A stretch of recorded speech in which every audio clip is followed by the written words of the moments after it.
Well, good evening, everybody, and welcome to a later edition of the Sunday Night Live Stream. This is Robert Phoenix, beaming to you live from Austin, Texas, and we'll be looking at some astrology tonight. It won't be a terribly long show because I know a lot of you are up late, and I was writing tonight. This is why I was late. I was putting together a number of different things, and we try to hit that 10 o'clock mark.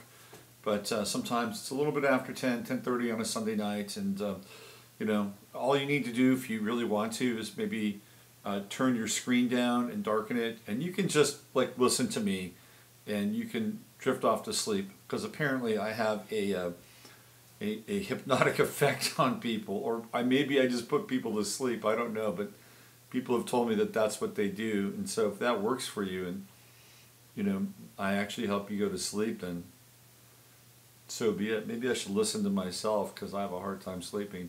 Hey, what's going on out there? It's kind of an interesting night. It's a Sunday night where we haven't had anything catastrophic happen. Think about it for a minute. Last weekend we were dealing with this whole thing with Sutherland Springs.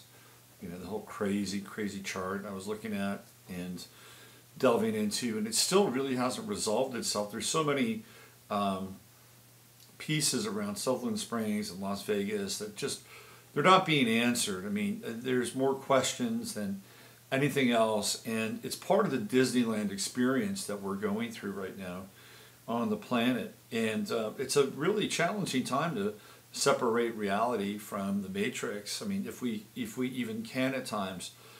So when these times occur and these events happen, really take refuge at the one place which you can take refuge at is inside of yourself. I mean, I think it's probably if you can ground and connect with something that is, eternal, or at the very least deeper than the surface play of shadows that's going on, it can be quite helpful in a lot of ways. And of course, a spiritual practice is always good towards that end, whatever that is for you. So tonight we're going to be going through the aspects for the week ahead, like we normally do here. I'll bring up the chart at the moment, and I'll also be looking at just one tonight, just one user chart, and tonight's chart is going to be Joni's chart, and it's a pretty interesting chart, to be honest with you. I just clicked on one and I punched it up. So every week we'll go through another chart. Next week we'll probably do at least 2 charts, maybe 3, and try to catch up on them. But tonight's show we're going to be running for roughly about a little over an hour or so. We'll probably end at about 12 midnight here in Austin, Texas, because after that I turn into a pumpkin. So I've got to be in bed by 12 midnight, even though I don't have to be asleep by 12 midnight. So what's happening out there in the big wide world? Astrologically, this has not been a weekend of terror and import of fear. We've managed to escape that. However, we're coming up on... Oh, by the way, I have a new post. There are 2 things. I have a new post on my website, and it has some astrology in it. It's not really astrological heavy, although I use astrology as kind of a frame. But what I'm really looking at, I'm not going to get into it tonight. I'll probably read it tomorrow on 15 Minutes of Flame. But what I'm looking at is... I went out and I experienced Veterans Day yesterday, and it was just kind of a byproduct of going to the state capitol and checking out the state capitol and walking around on those grounds. And of course the veterans were there. And it's a very solemn affair, but I noticed that the person who was in charge of the Veterans Day parade and the gathering of the veterans thanked a great deal of sponsors, and not just run-of-the-mill sponsors, people like HEB and a number of fairly high-level companies. So, and I'm not saying that the Veterans of Foreign Wars and the Veterans Day Parade Committee are making any obscene profits. I'm just sharing with you that companies can and will donate to an event like that. And in many cases, they're tax deductible. So it looks good on paper for that company. And I'm sure that they believe in what they're doing in supporting not only the troops that have fought in wars, countless wars prior to this day, yesterday, 11/11, but also whatever the hell we're doing and whatever war is going on right now, which I still can't quite figure out. I don't know. I mean, look, I mean, we can figure it out. It's not that hard. But from a perspective of a modern American, let's say you asked somebody who's a friend of yours, and you asked them, hey, are we at war? It'd be really interesting to see what their answer is. Some people may say, I don't know, maybe. I mean, I think there's a war on terror. Or, oh, yeah, we're fighting ISIS. We're fighting ISIS. Oh, really? Okay. Or some people may say, I don't know if we're at war or not. Because there really hasn't been a formal declaration of war. I mean, once 9/11 happened and they opened the floodgates of the Patriot Act, just literally just less than a month after 9/11 happened, and rewired the entire Constitution. War has become an ongoing event. It is the war without end, and this is where we are.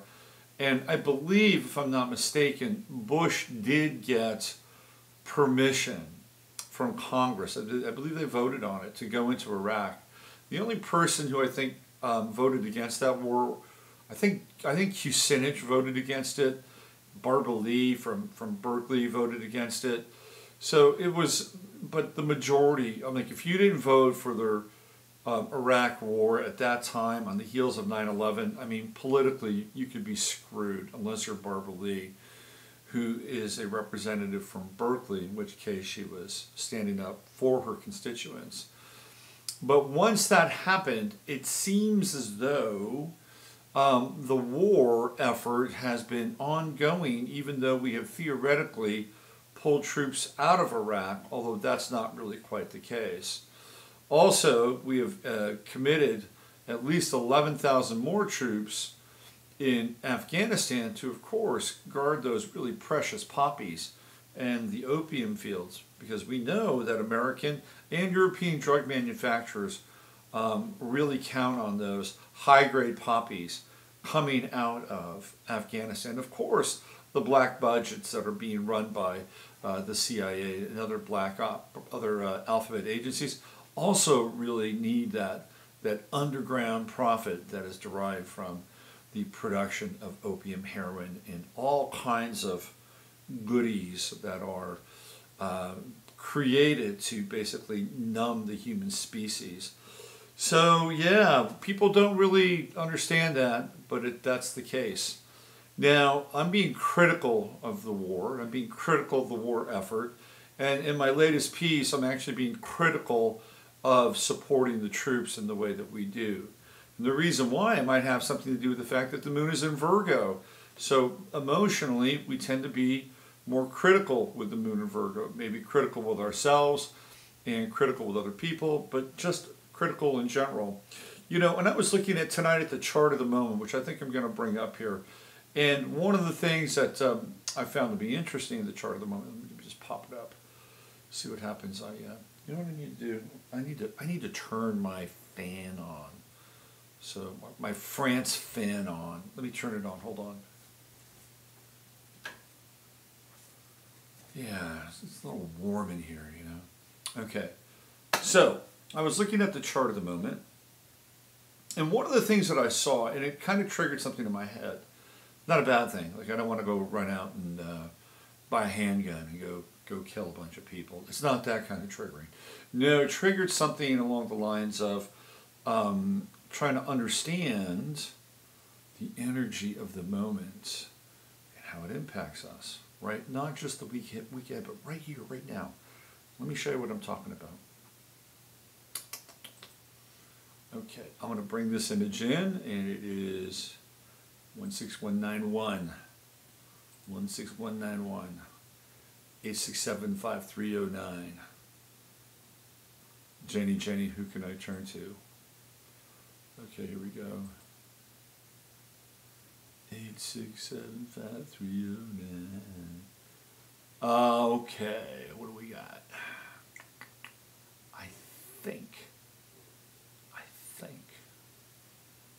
this could be PNG, PNG, PNG. That's going to be Babs. Give me 1 second. There it is. There it is. Okie dokie. Here's the chart of the moment. Boom. Okay. Maybe I should stand over here more so you get the split screen action. How's that? Remember on TV where the split screen was a really big deal? Really big, even in movies, right? Kind of a big deal. Ooh, split screen. Okay, look at where we are. So we have the ascendant right now in the sign of Cancer. How do you feel? Like in this moment, how do you feel? Right? I mean, let's say this is not just how it's impacting your chart, but this is the energy right now that's settled down in the northern hemisphere, and specifically, where is that? Is it in California? Hold on. But right here in the northern hemisphere, like when I clicked on this chart, mostly for, I guess, time-wise for Texas, but even with that 15-degree Cancerian ascendant, how do you feel? Right? Do you feel sensitive? Do you feel nurturing? Do you feel intuitive? I mean, because what we're trying to do is kind of gauge the effects of the chart of the moment. Look at the 7th house, and we have Pluto over there, right at the cusp of the 7th house, and it's in Capricorn. Now, I can tell you, just from my own experience, that that's the 7th house, and that's relationships, right? I earlier tonight, not long ago, when we're probably looking at roughly about 5 degrees Cancer or so, with Pluto kind of moving into that house, and now they're right at the cusp. I experienced something very intense in relationship. I experienced some very Plutonian energy, which really kind of manifested in the form of a hard line in the sand, which is what Pluto is, right? There's really no negotiating with Pluto. This is what I talk about and preach to some extent. Like when there's Pluto in the chart and you're going through Pluto transit, man, the only thing you can do with Pluto transit is have a conversation with God, right? That's the only thing you can do with a Pluto transit, and hope that the transformation is swift and that you get it quickly. That's the nature of a Pluto transit. Other than that, Pluto will have its way, right? Neptune, you might negotiate a little bit with Neptune, through some sort of chemical substance or some agent to help you diffuse the insanity of Neptune at times. And even through Neptune, you can implore through faith as well that your conditions be transmutated through the act of grace and surrender. You see, this is a beautiful thing about Neptune. Or you can creatively go into your suffering and create art, which is another way of transmuting that Neptunian, whatever it is that you're going through. See, there are options with Neptune, right? Pluto, not so much. It is a cul-de-sac of the zodiac. And when you're in it, you got to go through it. And that's just the way it is. Put on your big boy pants, put on your big girl boots, and go through the Plutonian experience. Because you have no other choice, really. It's true. And I believe, and this is the tough part, and I think we all have a difficulty with this at times. At the end of all of this, I believe we're judged by our faith and our courage. And so if we go through life transitions where we're tested and challenged and we meet them and we rise to the occasion, and rising to the occasion doesn't always mean that we're victorious. What it means is that we go through whatever it is we're going through with courage and honor and self-respect, and hopefully the diminution of fear. You see, because that's ultimately the biggest hurdle here for all of us in our existence is the fear of death. Now, the fear of madness does come into it a little bit, right? Some people are afraid of losing their minds, and there is a distinct difference between, like, people can be brain dead, right? But they can still be alive, right? So, but I would say that the majority of people fear death. Now, fear death more than anything else with maybe a subset, fearing going insane, right? So those two things are easily dealt with. First of all, I highly encourage everybody to go insane at least once in their life. It's very liberating. And depending upon the environment, can also be very empowering. Trust me, I did it. I went there. One of the most amazing experiences of my life, okay? And the death thing, you know, I mean, it wouldn't be bad. I mean, look, I'm not wanting to go out tomorrow and having a near-death experience. Not really what I want to do. But what would happen? I mean, and see, this is what they do, like with the Illuminati kittens and the Illuminati kids. You know what they do? They bring them into like near-death states. That's what a lot of that happens when they break their shit down, right? They bring them into these near-death states so they can bring them back again. Like, and maybe not quite in the same way that, say, you know, Raymond Moody, Life After Life, that kind of material. Maybe not quite in the same way, but there's something about that excites a psychic development, especially in young people. And then, of course, they continue to bifurcate their consciousness and set up a number of rooms inside of their mind so that they can occupy those rooms and compartmentalize these young people's experiences and drop in information or different identities or whatever it is, right? But it would be interesting if we could, theoretically, as a species, what would happen? What would happen if everybody had a near-death experience? Think about this for a moment. What would happen if everybody had a near-death experience? Well, first of all, you wouldn't have a bunch of people running around fearing death, right? You wouldn't have that. You'd have mostly a bunch of people who would have experienced something incredibly profound for the most part, and unafraid to share it with other people, and the vibration would be incredibly high. You'd be running around with a bunch of people who've gone to the light or maybe gone in the dark or whatever it is that they've done. And then they come back into their bodies and they understand that there is no death and there is no fear. Think of a planet of people living like that, right? Something only reserved really for the shamans or the initiates of the temples in Egypt and other places of esoteric worship around the planet. But what if the common man had that at their disposal, or the common woman? And it would be kind of an act where we could then reintegrate ourselves into this third dimensional reality and actually be better people, right? Now, what if, here's an interesting supposition or theory, since we're talking about Pluto on the 7th house cusp, what if there was an event on the planet similar to an EMP, right? What if there was something like this, but maybe not an EMP? Maybe we get up and still, like, you know, get on our iPhones. But what if there was an event on the planet where a majority of the people, if not all the people on the planet, got very close to dying, that we all had the NDE together, right? Well, wouldn't that be interesting? Wouldn't that be, and then we'd all wake up, or as many of us as we could, as possible, and we'd all wake up from that event.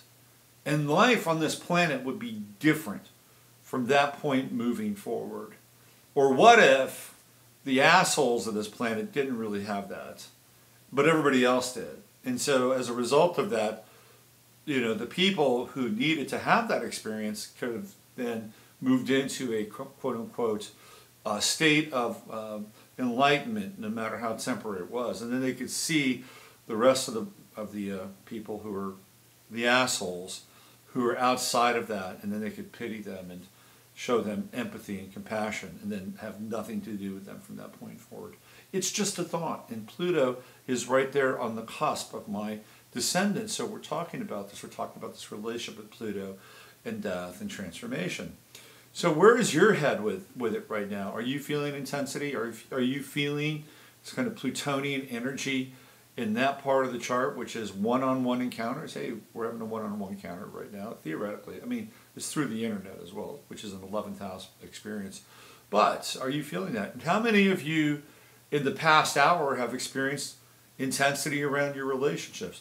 I'm just throwing it out there, and it's just kind of the chart of the moment, and so we're exploring it.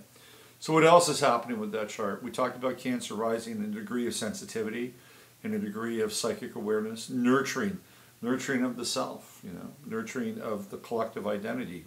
And wherever Cancer is in your chart, or wherever planets you have in Cancer in your chart, well, they're kind of lining up with this one, right? So we can apply that experience as well. Like, so right now my Cancer and Mars, or Mars and Cancer, is in the 12th house of this chart. I better watch out for hidden enemies. Mars in the 12th house, the fated hidden enemies. And yet there's something to that with Mars in the 12th house. You ever hang out with a Mars 12th house person? They're interesting to be around, because what happens with Mars 12th house people is invariably they piss people off.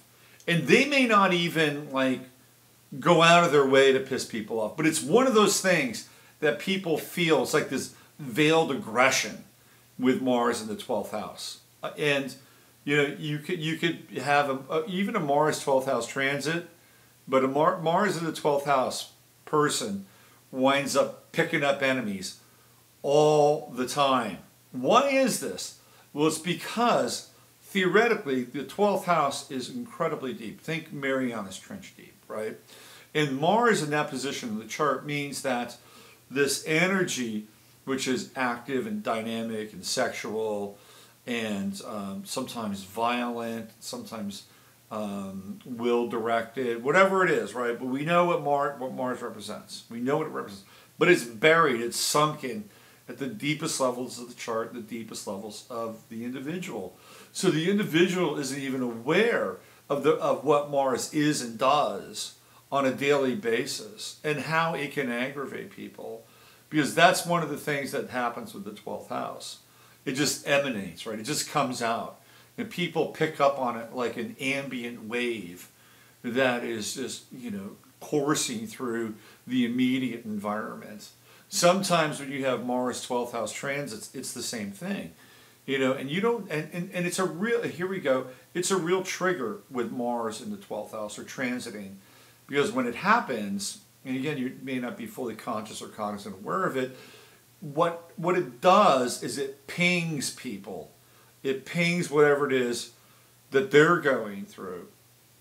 So for instance, let's say you are at the grocery store, okay?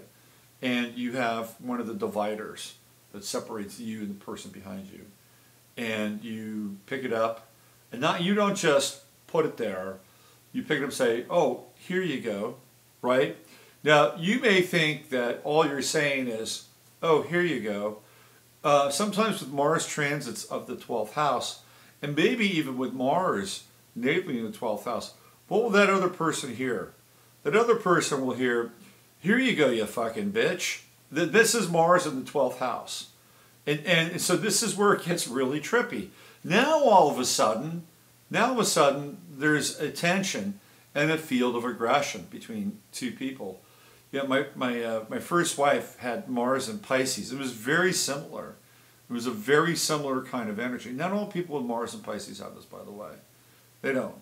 But she did. And so when she communicated, she could be saying things in a very nice, very sweet, she was very into angels and stuff like that. But when she would say it, there'd be this underlying kind of edge to the voice. It was very interesting. So I had to sort through some of that and realize that, well, first of all, it's not me.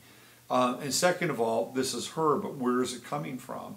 And to this day, I'm convinced that it was her Mars in Pisces, which is a lot like having Mars in the 12th house. Now, occasionally, when Mars is going through the 12th house, what do we have? We can have this idea of a conspiracy because it's taking place behind the scenes, the house of hidden enemies. Okay, so even though Mars is not in this 12th house in this chart, we got there by me talking about my Mars in the 12th house of this chart. So, do I have any hidden enemies out there? Maybe. I wouldn't doubt it. I mean, come on. It's not like I'm, kumbaya all the time. What else is going on in this chart? Well, for instance, everything is pretty much happening from house number 3 to house number 11. Now, this would be a classic locomotive chart. A locomotive chart has one planet at the head, and there's a sequence of planets that go all the way around the chart.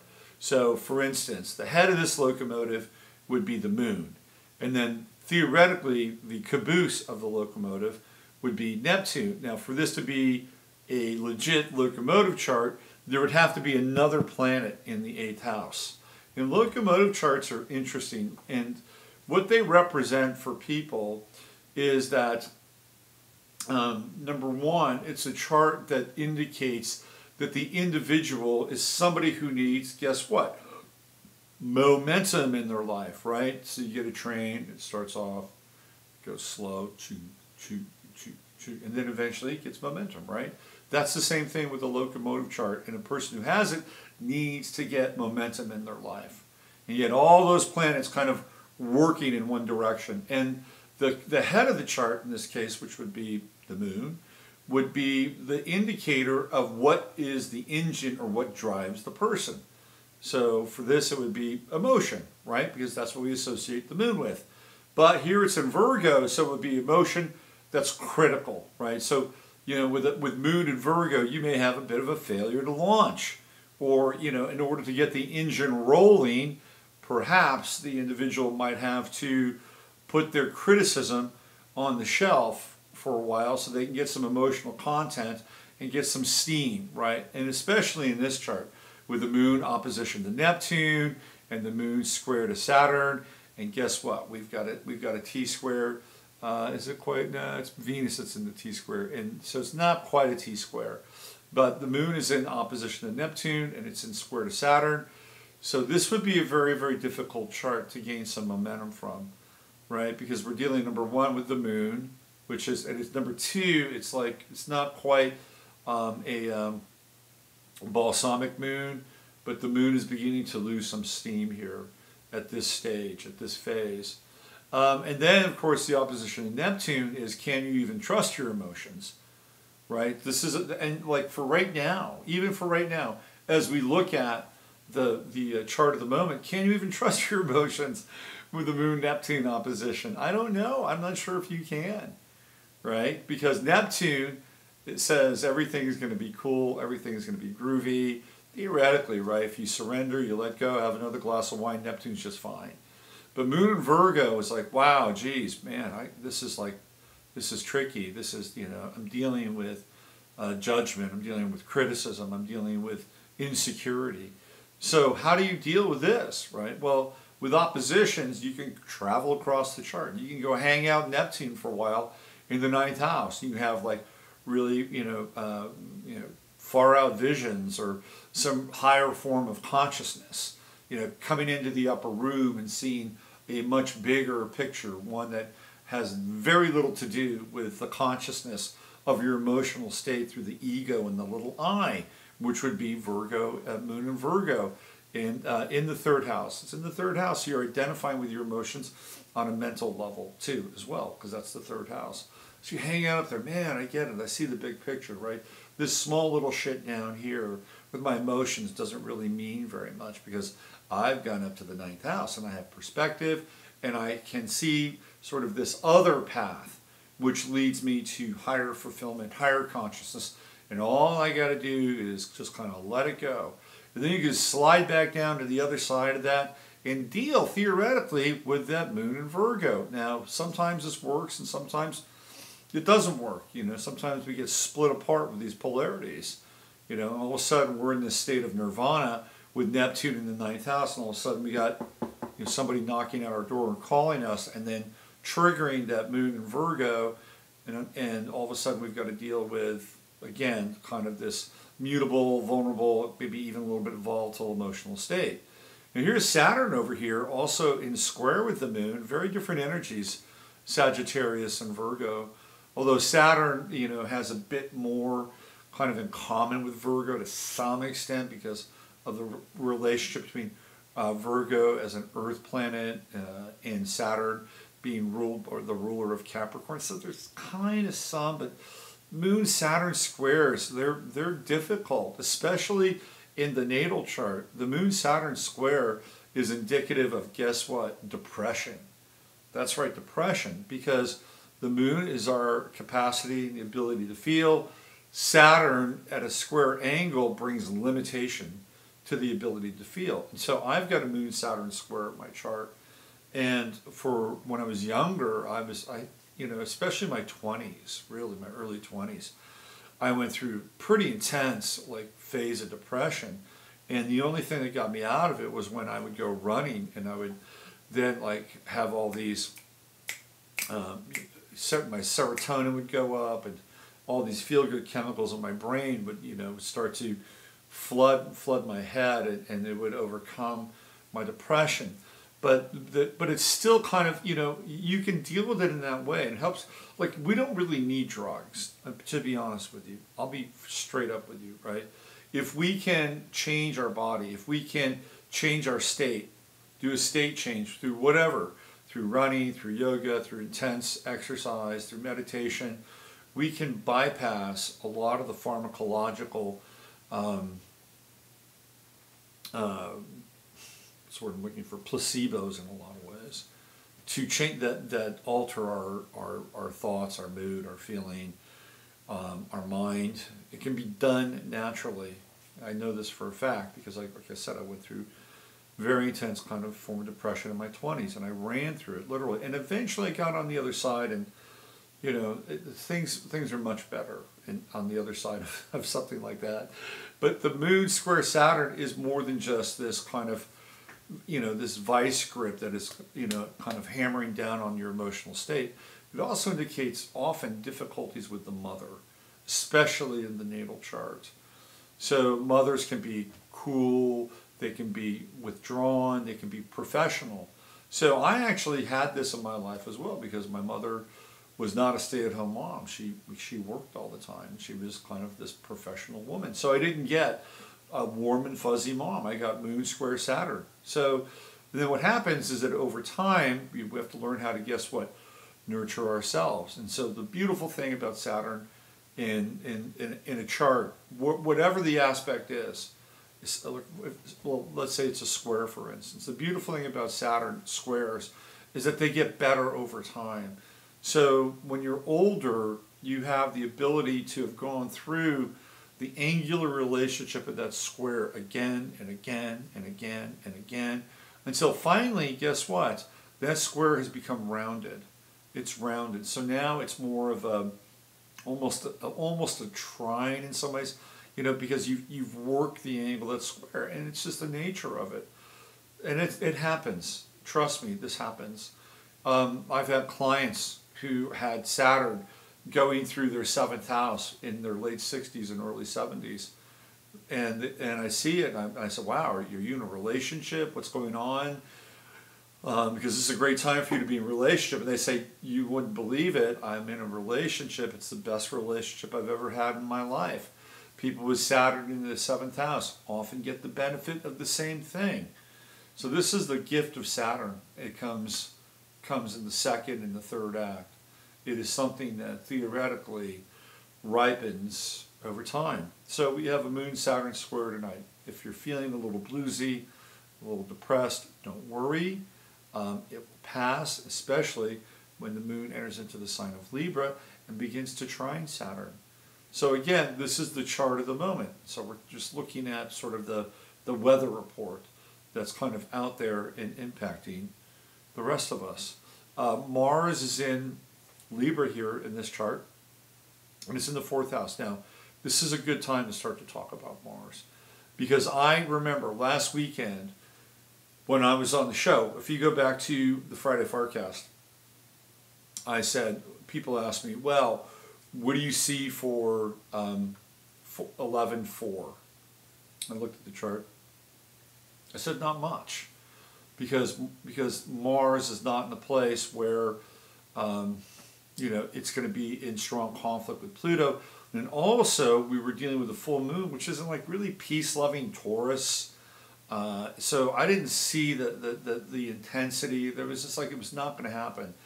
But I did say that on Sunday, when the moon moved into Gemini, then there could be a change, that we'd be dealing with more duality. And I said, if there's going to something that's going to go on, it'll probably be Sunday and not Saturday. And of course, we had this, whatever it was, with the Sutherland Springs shooting, which to me is still quite bizarre in many regards. But I also said, and I looked, and I was looking, like, what are the days that could really light up here? And the first day that really popped onto my radar was the 15th. Because on the 15th, Mars moves into a closer square with Pluto. Like you can see right now, it's at 13 degrees. And we have Pluto at 17 degrees. So Mars essentially needs to move another 4 degrees to get into that hard square. So where are we today? It's the 12th, so tomorrow will be the 13th. And then we have the 14th, Tuesday. So Wednesday is a day, to me, that is interesting. Now, you look at like, well, so what, 11:15, that doesn't meet any criterion, any of the Illuminati criterion signals. Yeah, perhaps not. But it's not just 11:15. It's 11:15, 11:16, 11:17. These are days that are very, very important because not only that, but Mars will begin to oppose Uranus, and that's when we get into that very intense T-square. So really the days that, if we're going to forecast something of a intense, perhaps violent and sudden nature, look to the 15th, 16th, and the 17th. Okay, these are the 3 days that I would circle on the calendar because of the transit of Mars, especially in the sign of Libra. Now, we get through those days, which is not impossible. Mars is going to rapidly move into the sign of Scorpio. And that in and of itself has its own kind of unique characteristics, especially for the United States, where it moves into the United States 12th house. So we can see the Mars-Pluto square on this chart. So there is a sense of intensity with everything. Again, Mars is in Libra, so we're dealing with relationships on some level and kind of this martial activity with relationships. Now it's in the 4th house, and of course this is going to change over the course of the next hour. The houses are going to shift, and this was just kind of a snapshot of where the chart of the moment was when I signed on to the show at 10:30 at night here in Austin, Texas. We got a pretty packed 4th house, Venus, Jupiter, and Sun, all in the sign of Scorpio. And the Sun is in, Jupiter is, it looks like it's the Sun, in kind of a wide trine with Neptune. And Venus is in a trine with Neptune as well. So the cool thing about that is when we get into Neptune trines, whether it's Venus, Sun, even the Moon, it tends to bring kind of more of a mellow, compassionate, empathic energy to a chart or to an experience. So this might actually cool some of the intensity with the Mars opposite, Moon in the 3rd house in Virgo, that kind of critical stuff, right? Especially with the square to Saturn and the opposition to Neptune. So these trines from Venus and the Sun to Neptune can actually be, quote unquote, quite spiritual, in the sense that we can see the big picture. We don't sweat the small stuff. This is the nature of how planets can interact positively with Neptune. It's like we rise above, and it doesn't bother us for whatever reason. There's a depersonalization, but it's not a depersonalization in the same way that Aquarius depersonalizes, which at times can be very cold and efficient. There's a depersonalization, meaning that we vibrate above the experience without losing any of our emotional content. And in some ways, we're maybe even more plugged in because of it. This is actually a really good place to be, and I think kind of a place where we all, can think about evolving towards, because it doesn't take us out of the human condition. We don't lose our ability to be empathic. We don't lose our ability to be compassionate. We have channels to that, but we can still operate at a vibrational place that is above that and gets us into higher emotional content for relating with other people, not just on a verbal level, but also from an emotional level.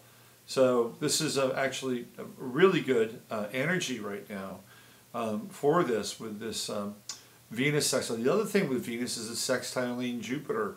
Now Venus in Scorpio is a bit tricky because, okay, I'll be straight up with you. So kind of and not all people who have Venus in Scorpio are like this.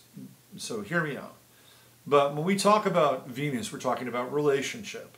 And Scorpio is very intense, super intense. And what is one of the attributes or aspects that Scorpio is involved with? It's power. It's power. Power is in sex, and power is in money and other people's assets, which is scorpionic. So Venus in Scorpio is about the nature of relationship as it exists with power, money, and other people's money. So people that have Venus in Scorpio can be attracted to powerful people, or they can be attracted to relationships where they can theoretically gain power. Now, in the workplace, this could be problematic because Venus in Scorpio can be very Machiavellian. In relationship, it can be a bit problematic as well because the person who's Venus in Scorpio, unless their Scorpio is evolved, is always intent on getting their way and finding something inside of the emotional transaction of relationship that gives them a sense of power and to some degree status. Now, when a person has Venus in Scorpio, and depending upon where the other aspects of the chart are, you know, something squaring Venus or conjuncting Venus, whatever that is, they will go through the dark side of Venus in Scorpio and they'll get burned. You know, they'll get told, they may see somebody do something very similar to them. They may find another person in their life that could be very Machiavellian on an emotional level, and maybe that would be the best thing for them, to be involved with a person like that, so they could have a mirror this relationship where subtle and not so subtle forms of manipulation take place between them and another person, all for the sole purpose of acquiring some semblance of power. Now, what happens, and this is where I think astrology really has a place from a psychological perspective, and taking it up another notch to a spiritual perspective. You know, if you go through enough of these events, and all of a sudden you realize that all you're really doing is being involved in some form of emotional and financial manipulation, and guess what happens? You go through the scorpionic dark side. You wind up having to contact your shadow, because this is what Scorpio does. You contact your shadow through the effects of how you relate to other people. And it's the bottom line. And so all of a sudden now you begin to see very clearly, if you're awake, if you're alive and awake, you begin to see very clearly, you know, your stuff, right? And how dark your material can be. And at that point, there can be an opportunity for redemption. You know, because Scorpio, you've got to go all the way through it. And so, you know, every aspect in astrology, even the worst ones, like Moon and Virgo is not a great aspect. But it has redeeming qualities if you have the right context. And if you've gone through that kind of, you know, what do we say, what would be the best, like, aphorism for somebody who has Moon and Virgo? Love yourself. Right? Love yourself. Don't be so critical. And if a person can do that, especially, like, for instance, I'll give you an example. Let's say a person has Moon in Virgo, and we just went through a phase where we had Jupiter in Virgo 2 Jupiter cycles ago. Eventually, that Jupiter would cross that person's moon. So what would happen is 2 things. Number one, it would expand the nature of the moon, so the person could, get really in touch with their self-critical nature. That would be a great gift. But on the other hand, it could also give them an opportunity to expand and move beyond the critical nature of the Virgo moon. Right? This is what Jupiter does. It brings things in excess. So at the very least, a person would say, oh my God, you know, I'm so totally hard on myself, and, you know, and I'm always eating like, you know, hardly any food at all because I don't want to get fat, and I've got this tape in my head that my mother said that I was imperfect. Here comes Jupiter. It's like, wow, you know, Jupiter is like coming into play, expanding that, but also having the potential to get you to think beyond and above the nature of that Virgo moon. Saturn sometimes can come in. Saturn's a hard lesson. Saturn is a super hard lesson, and you might have to go through a period of isolation with Saturn conjuncting your moon. Any sign can happen. You might have to go through a period of emotional isolation. And in Virgo, it can be very difficult. It can be a very difficult time. You know, it'd be a time where you would, you know, really need to call on support, you know, whether it's through your friends or, you know, some kind of higher guidance or spiritual support. But also in a moment like this where we have Neptune opposing the moon. If you have moon in Virgo, Neptune's at 11 degrees. And you have moon Virgo basically from about 3 degrees to maybe about 15 degrees or, you know, right around there. You can get into this Neptunian form of forgiveness. You know, you may travel outside of your emotional body a little bit, but there's the potential for, see, nothing is completely static. So then what happens with the person who has moon and Virgo in the chart that goes through some form of transformation and emotional redemption? Well, now they have theoretically a place where their moon can be contextual, right? If it's with a healing capacity, or, you know, that would be great because a person could be like a nurse or somebody who can tend to the emotional needs of other people from a service perspective. Now all of a sudden that moon in Virgo has a place to live. Right? It's all about context. You know, I've told this story before. It's one of my favorite stories. The experimental psychiatrist Artie Lang, who was crazy, but kind of a good crazy in his own unusual way. Anyway, he wrote a very strange book called Knots, where if you read it, it'll probably drive you insane. But Artie Lang was a very unconventional psychotherapist. And one day somebody brought a young woman, who is suffering from a form of catatonia. And it wasn't like she was in a coma in a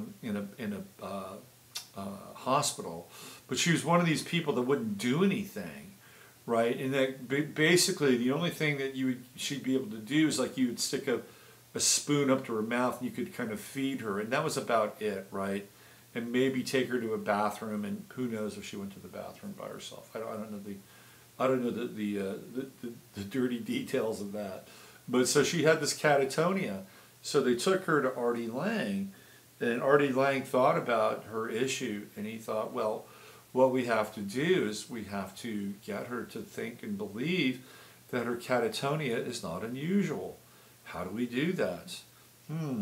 Well, what kind of job could she have where she could be employed as somebody who was experiencing catatonia? So he got this great idea to have a department store deploy her as a storefront model, which is kind of a brilliant idea in some ways, right? So she comes in and she goes to work every day. They dress her up in an outfit, and they stuck her in the storefront window. People would walk by and she'd, you know, be perfectly catatonic. It was a great gig for her.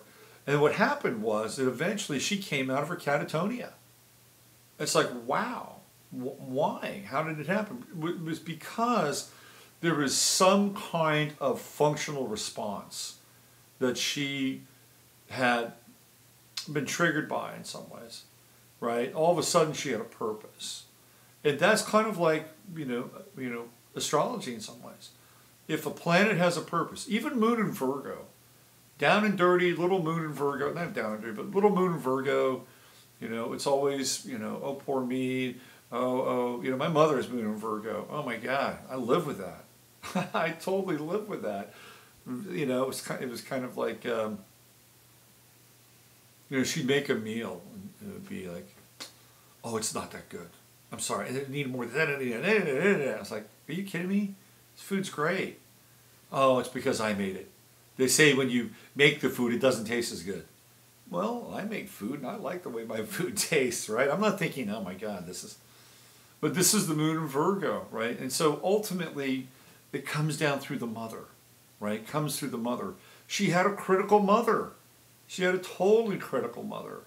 And did I have a critical mother? Well, I did, but guess what? I don't have moon in Virgo.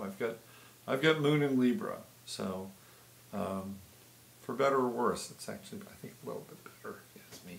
But this is the critical mother, right? Sometimes somebody who has Saturn in Virgo, they can be the critical father in the chart. I just love astrology. You get into this stuff, it's amazing. By the way, both my parents had Virgo moons. They both had Virgo moons. And so what they would do with the Virgo moons was they would join these groups or they'd find these friends. And after a while, usually my father, he would find a fault in the group or the friend. And then my father or mother would conspire and they would see that these people had their faults, or they would see that they were imperfect.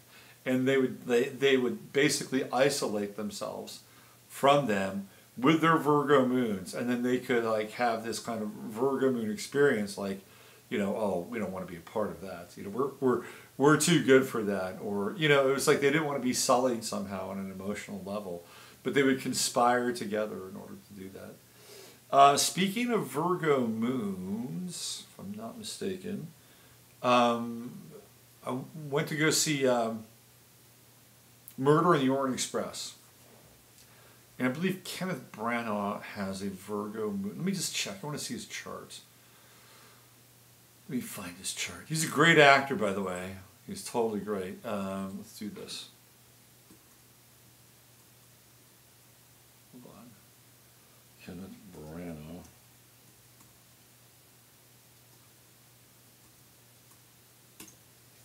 When we first moved to Boston, there was a young boy who was in the same sort of technology team with my son, and he had Branagh's last name, and he says, "Do you know the actor Kenneth Branagh?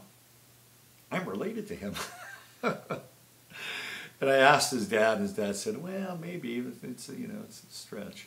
Ah, look at that! Kenneth Branagh has moon in Virgo. Yes, indeed. And let's see his chart. The reason I'm bringing him up is because he plays Hercule Poirot in Agatha Christie's Murder on the Orient Express, which is actually quite a good film. It's a little flawed, but it's quite good. Anyway, the character of Poirot is a total Libra. He's got this Libra thing going on where everything has to be in balance. And what he notices what's out of balance.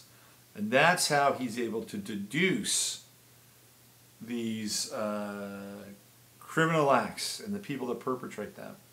So anyway, I looked at his chart to see how, his chart could drive that kind of character and that persona. Well, he's got a Virgo moon, and he's very critical in the movie. He's very, very critical. Not only is it a Virgo moon, but he has his true node in Virgo, which is also conjunct Pluto. He and I are time contemporaries. He's a little bit after me. He's December of 1960. I'm September of 1960. But his part of fortune is at 11 degrees Libra. So he's making his money or his fortune, at least in this film, by displaying Libran characteristics of balance and symmetry. Very interesting. And it's a good movie. I recommend it. If you don't like Johnny Depp, don't worry. He dies early in the film. I'm not giving you a spoiler. You'll find it out very early in the film. Okay? He is the murderer. What I won't do is tell you anything else about the movie. So don't worry if you've got no love lost for Johnny Depp and his satanic shenanigans. He's out of the film pretty quickly. Which is kind of interesting in and of itself, right? Because I will say this. There is an element of revenge in this movie, and to some extent, even justifiable revenge. So when you see a character portrayed by Johnny Depp, we know kind of the asshole and the scumbag he's been over the last few years. and you see him get taken out in a movie, do you really feel all that bad about it? Not really.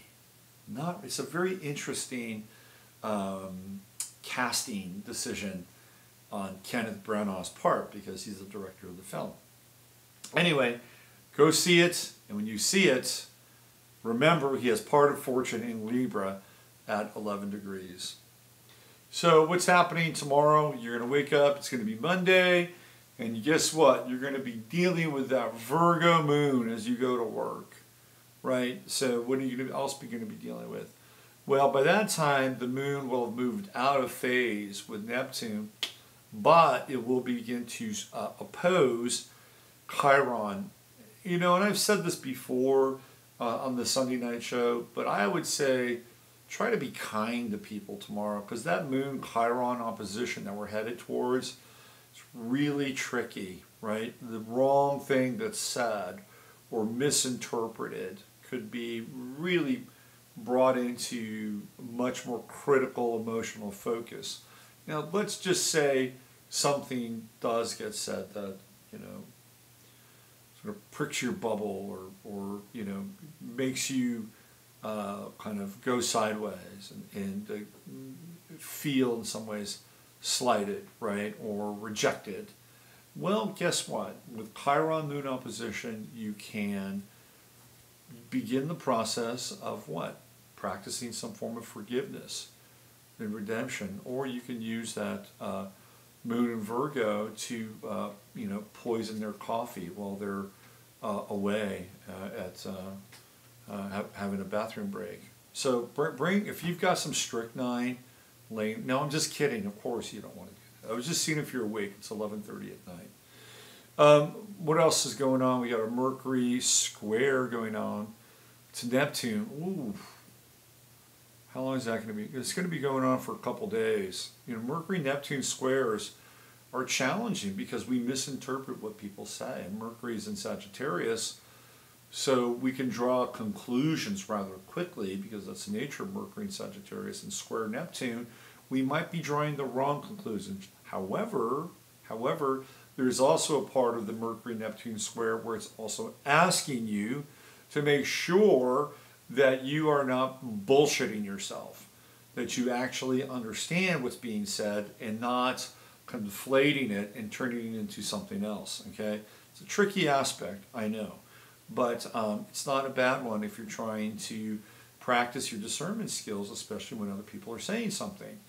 So, what does this all mean? Well, it's starting off to be kind of an interesting week, a little bit challenging on the emotional side, with the opposition from the moon to Neptune and Chiron coming in to oppose moon in Virgo. And we've got that square to Saturn, which is again kind of tough, hard, working through rejection and all those kinds of sort of moon Saturnian emotional states. And even there's a moon square to Mercury, which means that that you're trying to sort through you know, truth on some level, which is Mercury and Sagittarius, and squaring off against this. The moon in Virgo is very tricky. However, it is in trine with Pluto, and we like that. We like that. It's going to get closer in trine tomorrow. So that means that there is the power of intensity and emotions and potentially even healing with a Pluto moon trine. Holding space for another person or even yourself is not such a bad thing. Let's see what else. Boy, there's no air out there. We got Mars and Libra, and that's about it. So objectivity is hard to come by. We'll have to wait until the moon goes into Libra in about 2 days, roughly 2 days. And we'll have a little more objectivity at that time. But for now, it's just Mars and Libra. And so when we get into Mars and Libra, we got that Mars square to Pluto. Remember that. And again, the 15th, 16th, and 17th are the days that I think, from just the Mars and the Martial perspective, you need to pay a little attention to. Okay, why don't I just go into the chat and just see how everybody's doing. Let me see what's going on there, see if anybody showed up tonight. Let's see, we got 49 people. Let me just do a little roll call there. Let's see who's happening. Yeah, we got a nice little uptick in the stream. Let's see, we have, there's Daniel. Hey, Daniel. And then there's Max. Hi, Max. Love you too. I don't know you, but I bet you rock. There's Sally. Hi, Sally. Sarah Joyful. Hi, Sarah Joyful. Hi, Suze. She's here. Here's Kat. What is Kat saying? Middle East has some very old karma to resolve. Biblical trauma. Law crimes, bloodletting. The planet can't evolve until this is done. Kat is spot on with that. She is totally spot on. There are rules and rules of engagement from the Middle East, mostly emanating from Babylon, right? That are pretty dark, to be honest with you. And yeah, you're absolutely right. This is why, you may not believe in Jesus, but this is why Sananda Emmanuel came onto the scene, put an end to that stuff. You don't have to go to the Sanhedrin. No, you don't. You don't have to go to the Pharisee. No, you don't. All you got to do is go straight to the source. That's it. I am here to show you the shortcut. And all this conflation, and all this ritual, and all this blood ritual, you just don't have to do. Right? That was the big message. So let's see. Sarah says a lot of water current chart. That's right. Yep. Sally, I feel all out of sorts for no real reason. Sally, it's the Moon-Neptune opposition. Here's one real reason, or maybe with Neptune, unreal. Daniel, I feel very averse to criticism lately. Is that Cancerian? It's a Cancerian trait. I'm a Cancer rising. Cancer rising is so sensitive, It's really, when the thing with Cancer rising, one of my favorite how do I say this, aphorism for Cancer rising comes from Modern Love by David Bowie. If you listen to the song, he says at the beginning, I know when to go out, I know when to stay in, get things done. This is and should be the mantra of Cancer rising, in following and understanding the rhythm of self and trusting the rhythm of self. If you feel like there's too much criticism, well, who knows? Maybe you need to go inside a little bit more and not put yourself out in the world so much. Do whatever it takes to kind of take care of yourself and heal yourself, whether it's have a good meal, work out, get some sleep, take a nice bath, a shower, get a massage. That's the kind of stuff that Cancer rising can use in order to kind of change the energy. Who else do we have?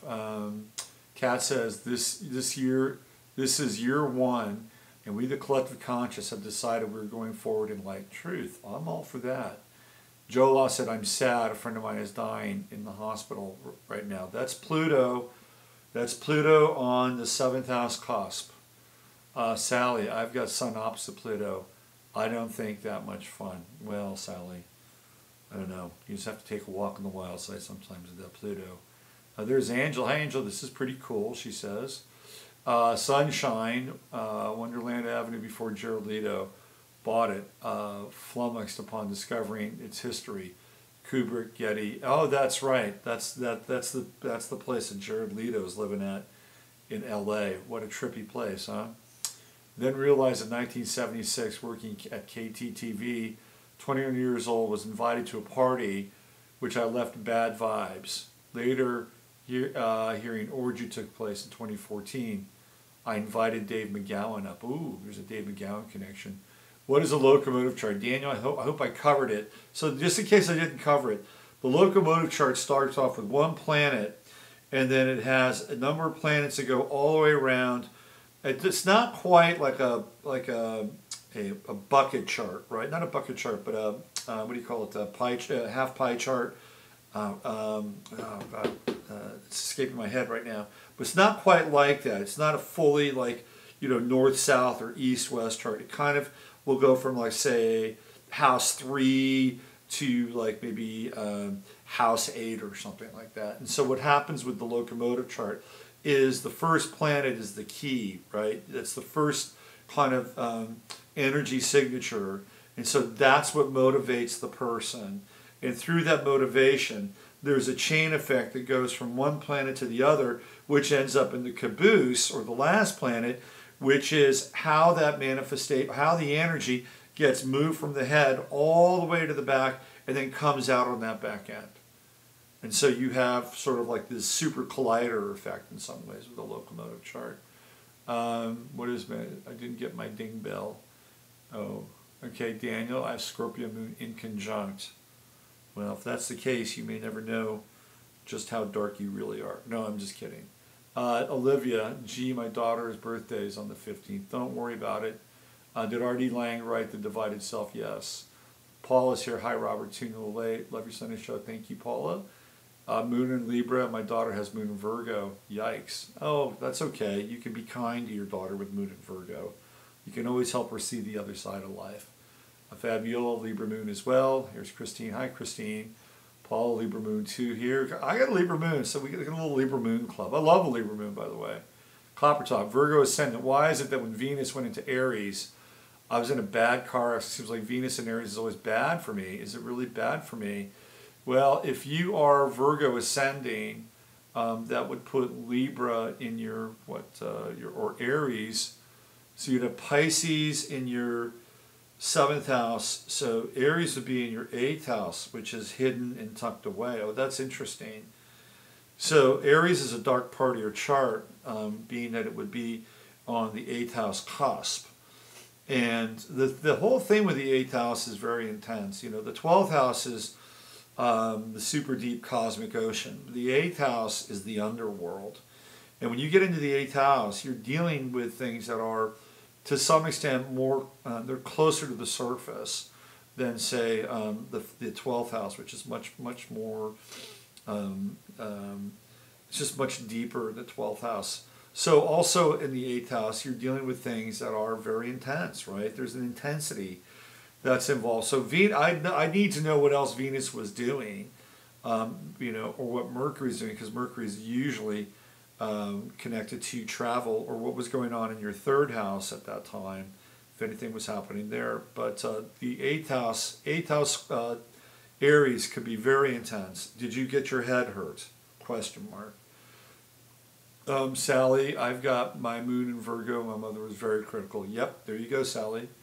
There's Fabiola. Fabiola, I'm awake. Olivia, thank you. I'm a nurse. What else do we have here? Marie, good to hear you this evening. Olivia has 2 daughters with Cancer rising and Cancer moon. God help you. No. You've got 2 very sensitive, probably intuitive and psychic children there. That's a wow. Cancer rising and Cancer moon. So moon in the 1st house or moon in the 12th house. That's intense. You know, that's a lot of feeling. A lot of feeling. I would say, you know, give them a lot of space and a lot of love so they can come into their body and really express those emotions and feelings, and let them do it, right? When you have that kind of intensity, you know, it's like, let your kids go through the emotion until they're done. You don't want to put a cap on it, right? Because with Cancer, you're dealing with these kind of, you know, tidal moments. Do you really want to put a cap on these tidal moments and these waves? No. You know, you let them cycle through it until they're finally done, and then they'll come back into themselves. And oh yeah, Coppertop. So there you go, bad head injury. Coppertop, isn't that red?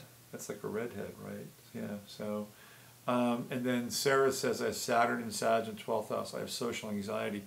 Can this be an indicator? Yeah, a lot of people with Saturn in the 12th house have a difficult time with the world. Saturn in the 12th house is an aspect of alienation. And you can have relationships, and you can have a family, and you can have kids, and you can have a functional career, and all that stuff won't change the fact that Saturn in the 12th house is isolating. So what happens with Saturn in the 12th is that it's I wouldn't call it a karmic marker, but it is a lifelong reminder to be in this world and not of it. And a person who has Saturn there must take time out to get in touch with their soul and get in touch with who they are apart from the world, to have a kind of resonant moment with, you know, with the Godhead. And then when that happens, and then you can come back into the chart and you can be, I wouldn't call it charged, but you can be more at ease with who you are in the world, because you've had contact with something greater than the force of alienation that Saturn in the 12th house represents. Does that make sense? There you go, Daniel. And then let's see, Mercury was in Taurus when Venus was in Aries. I see. Mercury in Taurus, Venus in Aries. Okay. I'd have to look at, so what was your rising sign? Virgo, right? Virgo. I'd have to look at it. But it's not surprising you got a head injury with Venus in Aries.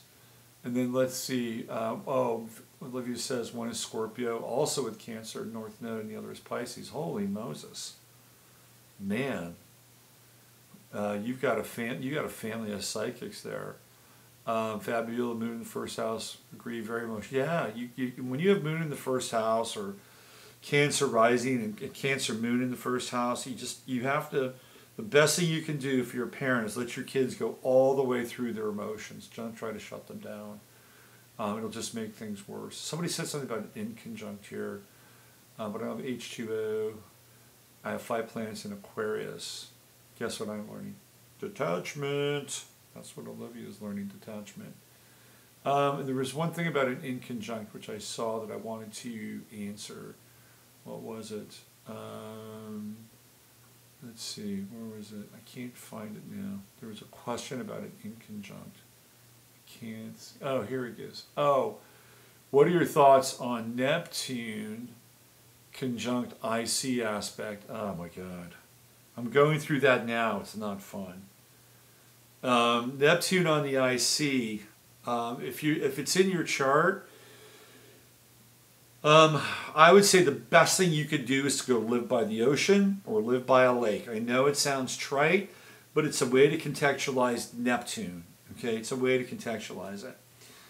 Also, you need to be really, really careful about who you're living with Neptune in the 4th house, because you can get undue or strange influences with Neptune there. So, or you can get really inspired ones depending on who's hanging out with you. By and large, Neptune on the IC indicates a home life that could be very cloudy and almost, again, there's a sense of feeling like, unlike the Saturn in the 12th, which is alienating, Neptune on the IC would be along the lines of a really fuzzy experience around your home, and maybe even a sense of addiction around your home, and trying to play the role of a martyr or a healer or a savior to one of your parents with Neptune on the IC. I've got it on my IC now. I don't recommend it.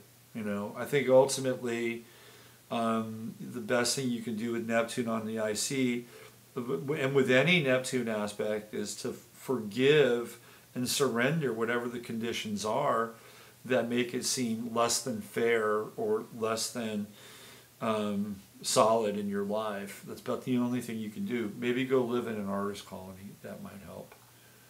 Anybody else, before I go into the sort of the, what does Pluto in the 1st house mean with Pisces in the 7th? So you have Pluto, Daniel's with Moon, Saturn in conjunct. That's a rough one, Daniel. I think it would be kind of like the mystery between the mother and the father, right? It's the mystery between the mother and the father, because the Moon is the mother and Saturn is the father. And so it might be their personal history. There might be things in their past that you don't know about. Trying to figure out the motivation of who they were and how they related to you, and also your own Saturnian experience around being a paternal figure and how you in turn can nurture and be emotional. There's something there. You've got to connect. Usually I think it's probably going to be Moon to Saturn, right? Or you could go backwards and forwards, but depends. If Saturn is higher in the chart, then it's Saturn to the Moon. If Moon is higher in the chart, then it's Moon to Saturn. Let's see. What does Pluto in the 1st house mean with Pisces in the 7th? So it's Pluto in Virgo, right? Pisces in the 7th. The you be transformed. See, here's how the 1st house and the 7th house works. So in the 1st house, what do? We show ourselves to the world, right? And then we are attractive in our own mind, or we try to be attractive, or we try to be powerful, we try to put our best foot forward, or whatever that kind of marketing of the self is, right? And what happens, a Black Moon Lilith, details on Black Moon Lilith, I don't know, Black Moon Lilith activity. I could check it out. I'll look at the chart after I go through this. But so what happens is you put your best foot forward, right? You put your market through the ascendant, personal marketing through the ascendant. And what does that do, right? Well, theoretically, it attracts whatever's behind the first house. So the seventh house is the attractor of what you're literally putting out in the first, right? So for instance, part of what you, like if you're a Virgo rising and you have Pluto in the first house, what Pluto does is it transforms who you are through the first house. How does it do it? Well, when you have Pisces in the seventh house cusp, and Pisces in the seventh house, what are you dealing with? You're dealing with chaos. You're dealing with chaos with Pisces in the seventh, right? So Pluto in the first would transform the Virgo need and necessity to control things. That's what would happen. It would transform the need and necessity to control things so that you can have more latitude and more of a sense of kind of, I would call it forgiveness, but more latitude with dealing with the seventh house. But at the same time, it would also transform kind of the Virgoan self as well. And there might even be periods where you may be extremely picky so that you don't let people into that seventh house, especially if you've been burned, especially if you've gone through some kind of emotional tumult or tragedy. Pluto in the first house can transform who you are. You come out of that, make yourself better, make yourself stronger, perfect who you are, so you can take another run at the seventh house with Pisces over there. This is the nature of the first and seventh house relationship. You know, like you'll see this with people. Good night, Olivia. You'll see this with people who are theoretically upstanding, right, with their ascendant. They'll be very upstanding. Let's say they've got, I don't know, Sun in the first house, right? And maybe they've got Neptune in the seventh, or maybe they've got Mars over there, or whatever. And you see them every day, and you say, "Oh, isn't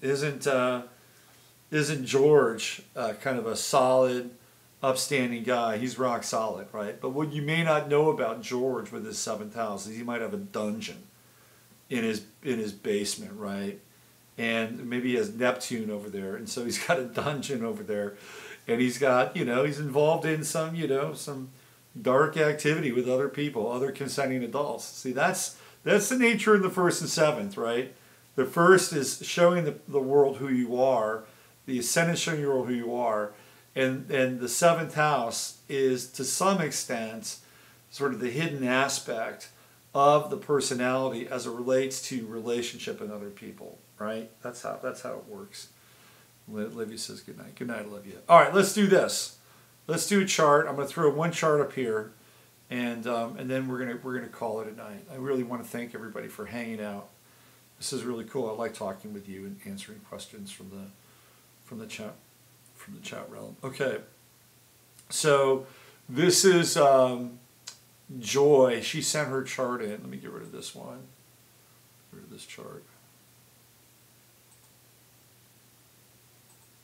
Okay, let me get, I think it's over here, so fine, make sure I got it.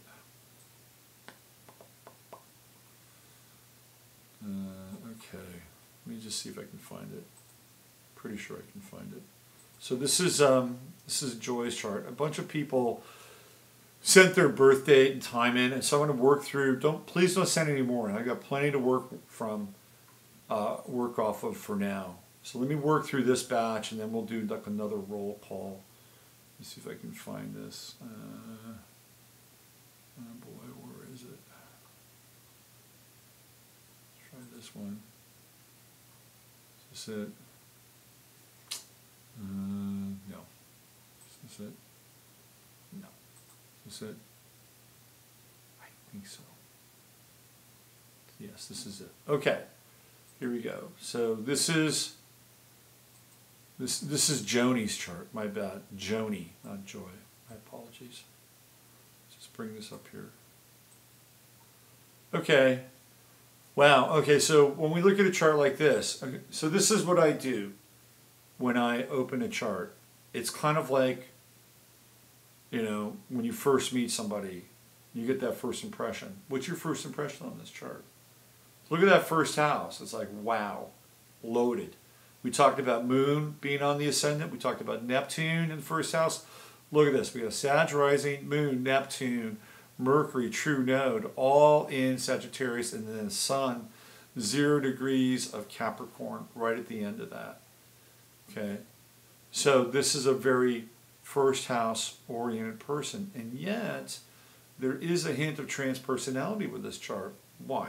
Because Sagittarius on the ascendant wants to experience an expansive connection with the world around it.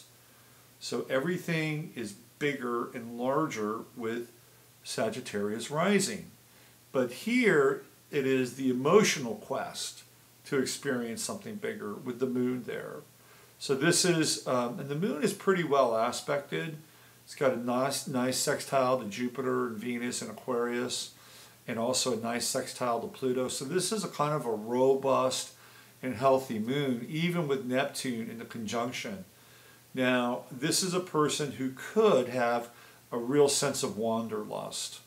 That there would be some kind of, I wouldn't necessarily call it romantic per se, not romance in sort of like the Hallmark or the greeting card kind of romance, but romance in the sense of like a spectacular vista, or an exotic or magical country that would be really powerful and intends to experience, right? Because there's something intoxicating about Moon Neptune. And the other thing with Moon Neptune, because it's in the first house, it's not just what's going out, it's what's coming at you. So this would be, Joni would be the object of some kind of projection at times from other people, right? Whatever that is, because that's what happens with Neptune in the first house. People will turn you into an avatar, a saint, a guru with Neptune in the first, and then they'll also string you up on a cross with Neptune on the first. That's the nature of it, right? So there would be some of that here, although her Neptune is pretty well aspected. This is somebody who has really powerful emotions, but they're not powerful emotions in a traditional sense, because what is Sagittarius involved in? It's involved in the acquisition of wisdom of truth. So Joni would be somebody who would say, I would say, if it does not feel right, if it does not feel as though it hits an authentic point of contact with your emotional body in the world, then you do not enter into it, right? It must be, number one, the emotional experience or how you motivate into the world, which is through the emotion, must be, number one, truthful and authentic.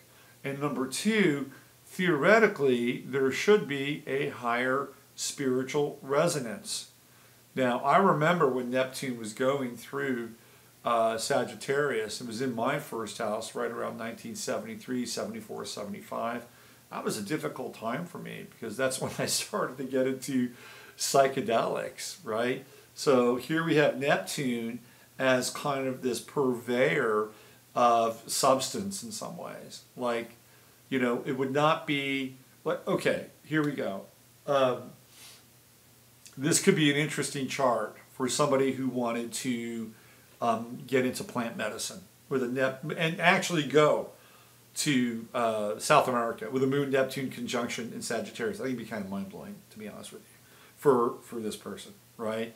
But it wouldn't have to do it all the time, but it would tame the wanderlust in some ways, right? And not only that, but you could have a really powerful psychic and emotional experience. And so I think that this chart is set up to be the chart of an experiencer, right? Look at all that first house stuff. She's here to understand herself, to know herself. The true node is at 28 Sagittarius, so it's conjunct the galactic center. There's a term for people who are they're artists, but they're like situationists in some ways. It's like they are the art. They are the creative project. And this is how I would, in some ways, quantify this chart. That the most important kind of function is the development of the self, and the development of the self in a fairly complex way.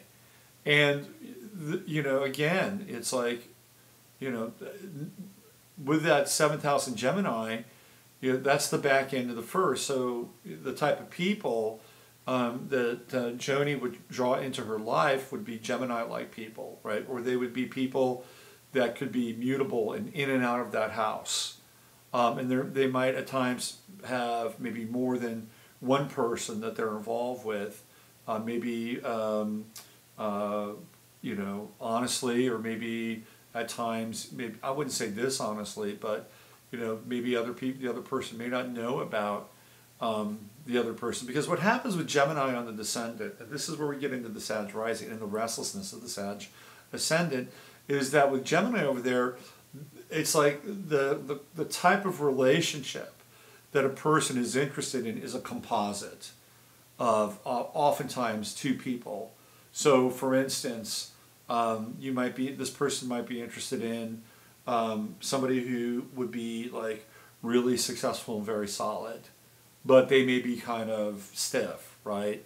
And they may also be at the same time be really interested in somebody who is experimental and artistic. And so by having these two people together, or these two people in relationship, what they're really trying to do is reconcile these different sides of who they are, which is what Gemini does. And there would be a kind of a restlessness, again, with all that first house planetary action. What's interesting about the chart is that there's hardly any water, with the exception of Saturn in Cancer, right there at the end of the 7th house. And Saturn is in opposition to the Sun and in square with Pluto. So when relationship is entered into, it is very intense. It challenges the individual through some form of external authority as it relates to relationship, right?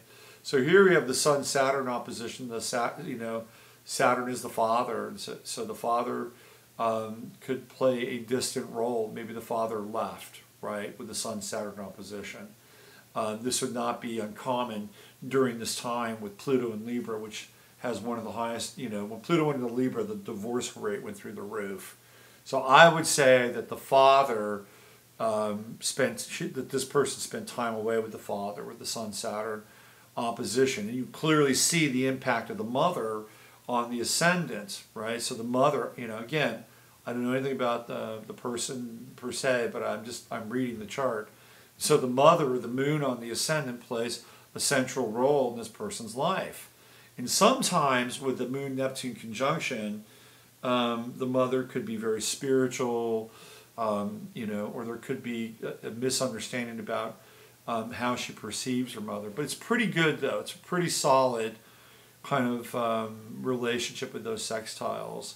Venus and Jupiter conjunct in Aquarius, that's detached, and relationships tend to be, again, more on the airy side. And I would say,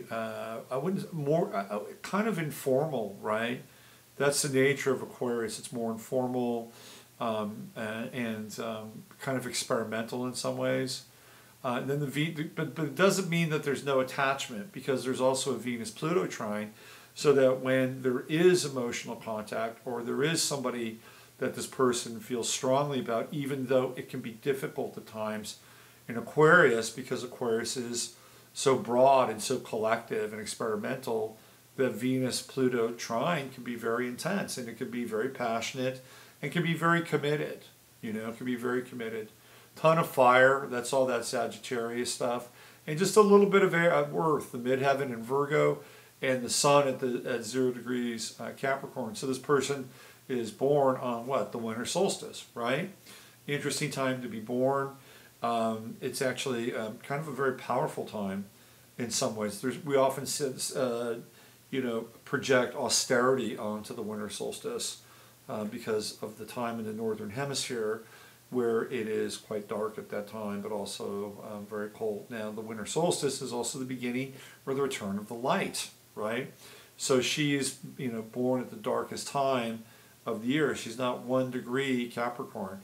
That would be the incremental return of the light.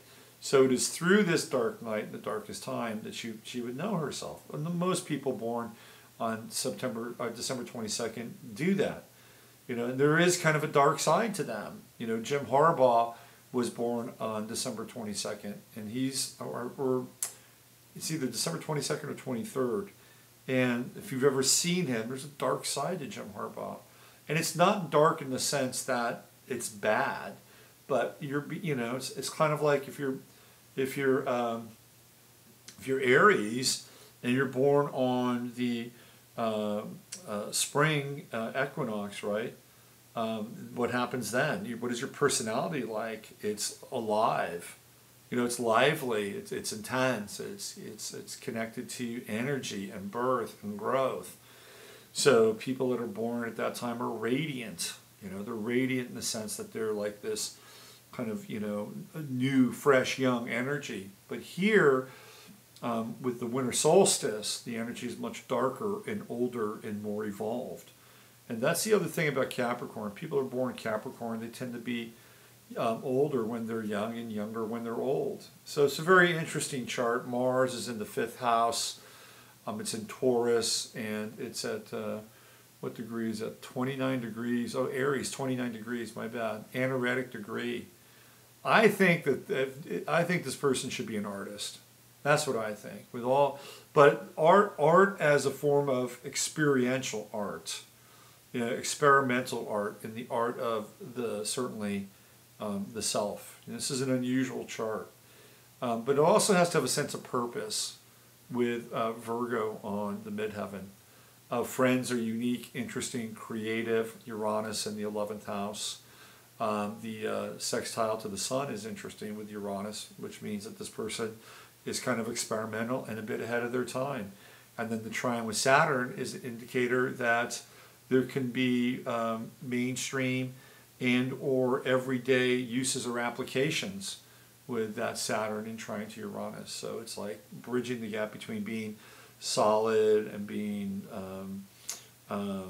grounded with kind of an experimental edge, and that the two are not mutually exclusive. Jupiter is in the 3rd house, which expands thoughts with Jupiter in the 3rd house. It's not quite, and it's in trine with the ascendant. Very unusual. This is I'll tell you right now, this is the chart of a free spirit. This chart has a bit of a gypsy quality to it. Okay, I'm going to pull that out of there.